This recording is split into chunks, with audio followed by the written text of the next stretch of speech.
Assalomu alaykum. Men Qurbonova Gulgina Sharof Rashidov nomidagi Samarqand davlat universiteti Urgut filiali 4-bosqich talabasiman.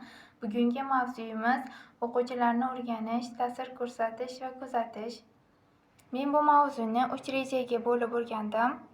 Birinchi rejamiz o'quvchilarni o'rganish, ikkinchi rejamiz o'quvchilarni kuzatish va ta'sir ko'rsatish, uchinchi rejamiz o'quvchilarni o'rganish va kuzatishda sinf rahbarining vazifalari.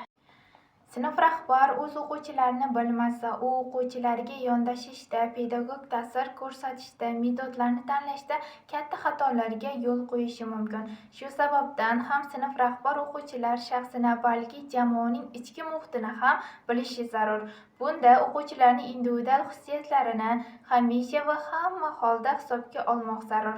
O'quvchilar individual yondashish bu har qaysi o'quvchining xususiyatiga individual moslashish emas. Bu eng avvalo har qaysi o'quvchining individual xususiyati, uning shaxsiy tajribasini hisobga olgan holda unga tarbiyaviy ta'sir ko'rsatishning yanada samarali yo'lini faol qidirib topish hisoblanadi.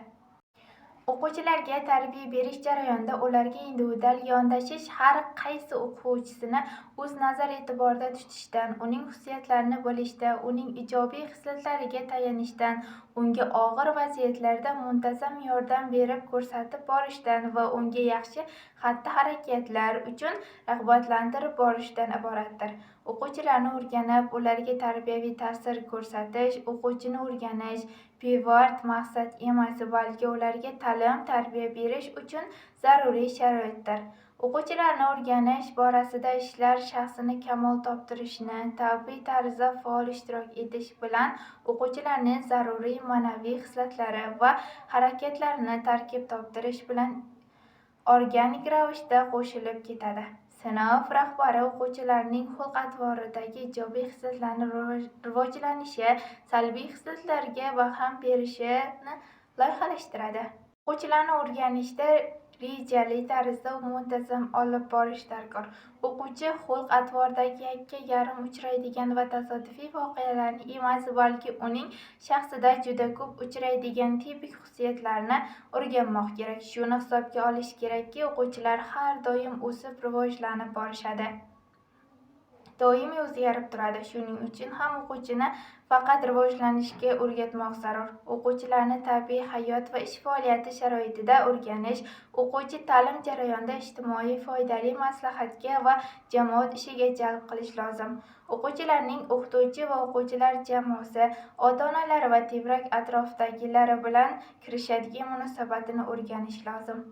Munosabatlar jarayonida shaxs yanada to'la ochiladi. O'rganishda turli metodlar va usullardan foydalanish mumkin. Ota-onalar bilan suhbat jarayoni ham bolani o'rganishga yordam beradi. O'quvchilarni o'rganib, ularni hayoti va turmush sharoiti bilan tanishish, o'quvchilarning axloqiy xislatlari, uning yutuq va kamchiliklari, ta'lim-tarbiya olish jarayonida uy sharoiti, tashqi muhiti ham inobatga olinadi.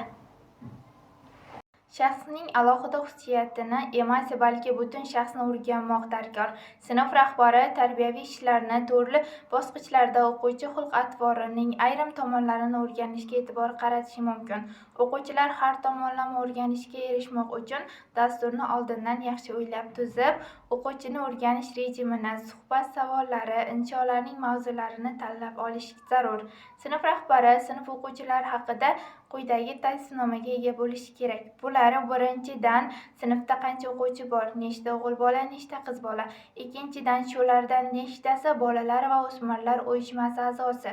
Uchinchidan, o'quvchilarning bilim darajasini nazorat qilish reytingiga ko'ra a'lochi, past o'zlashtiradigan o'quvchilar, qaloq o'quvchilar. To'rtinchidan, milliy tarkibga ega bo'lgan o'quvchilar. Beshinchidan, sinfning parallel sinflar o'rtasidagi bo'lgan o'rni.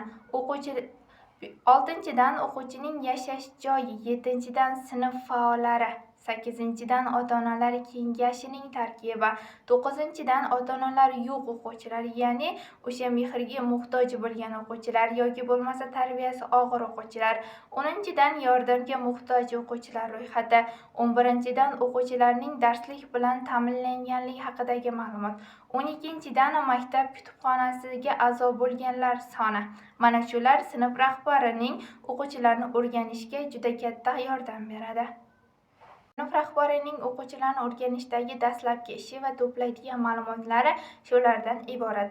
Shuningdek, sinf rahbari bilishi kerak, o'quvchining ota-onasi qayerda, kim bo'lib ishlaydi, oilaning tarkibi, uning moddiy darajasi qanday, oilada o'zaro munosabatlar, oilada bolalarga yordam berish o'ziga xosligi, bolaning uydagi kun tartibi va maishiy ahvoli, bolaning uy va jamoa ishlarida ishtiroki, uni maktabdan tashqari do'st va tanishlari, o'quvchi ta'tilda qayerda bo'lishi, bolaning hayotdagi eng muhim voqea hodisalar, o'quvchining salomatligi, ahvoli va xodimlarning ma'lumotiga ko'ra mana shularni o'rganish sinf rahbarini o'quvchilarni o'rganishga bo'lgan yondashishini, ya'ni xulq-atvorini, ijobiy xislatlarni o'rganishga juda katta yordam beradi.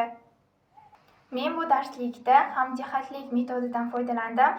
Bu metod o'quvchilarning ichki hissiyotini tushuntirib beradi. Ya'ni o'qituvchi, sinf rahbari ertalabdan soat 8:30da o'quvchilarni qabul qilishda mana shu metodlar orqali foydalanish mumkin. Ya'ni bu metodlar o'quvchilarning ichki hissiyotlarini tushuntirib beradi. Yurakcha, ko'rishgan yoki musiqa shaklda o'quvchilarni kutib olish, o'quvchilarni dars boshlanishidagi kayfiyatini ko'tarish, ya'ni yaxshi kayfiyat bilan dars boshlanishi kerakligini yoki bo'lmasa ularning ichki hissiyoti uydan xafa bo'lib kelganda ham o'quvchilar mana shu narsalarni ko'rish orqali darsga bo'lgan qiziqishi oshishi, sinf rahbariga bo'lgan muhabbatini oshishi, ya'ni ularning ichki hissiyotlarini tushuntirib berishi mana shu metod orqali foydalanishimiz mumkin.